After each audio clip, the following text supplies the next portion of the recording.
ফিলিপিন্সের ম্যানিলায় শুরু হলো এশিয়ান প্যাসিফিক সোসাইটি অব রেসপিরোলজির 29তম কংগ্রেস। 4 দিনের কংগ্রেসে এশিয়া প্যাসিফিক অঞ্চলের 40টি দেশের প্রায় 3000 বক্ষব্যাধি বিশেষজ্ঞ এবং গবেষকরা অংশ নিয়েছেন। বাংলাদেশ থেকে অংশ নিয়েছেন 3 শতাধিক বিশেষজ্ঞ চিকিৎসক। যক্ষ্মা, অ্যাজমা, সিওপিডিসি সহ 5টি বড় ফুসফুসের রোগের বিষয়ে প্রশিক্ষণ কর্মশালার মধ্য দিয়ে প্রথম দিনের কার্যক্রম শুরু হয়। সেশনটির বিচারক হিসেবে দায়িত্ব পালন করেন বাংলাদেশ লাং ফাউন্ডেশনের মহাসচিব ডাক্তার আসিফ মুস্তফা মাহমুদ। ফুসফুসের রোগের প্রতিকার ও প্রতিরোধে আঞ্চলিক ও বৈশ্বিক যোগাযোগ ও সহযোগিতা নিশ্চিতে এপিএসআর এর 29তম আসরের আয়োজন করা হয়।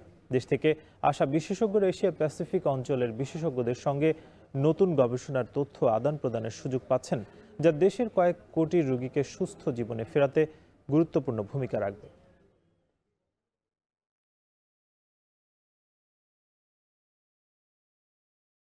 নিম্নবিত্ত বা নিম্ন মধ্যম আয়ের দেশগুলো রয়েছে, তারা যেভাবে ভুগছে, বায়ু দূষণের কারণে যে সমস্যাগুলো হচ্ছে সেগুলো নিয়ে আমরা দেখেছি। হাঁপানি রোগের গবেষণা নিয়ে আমরা এখানে এসেছি।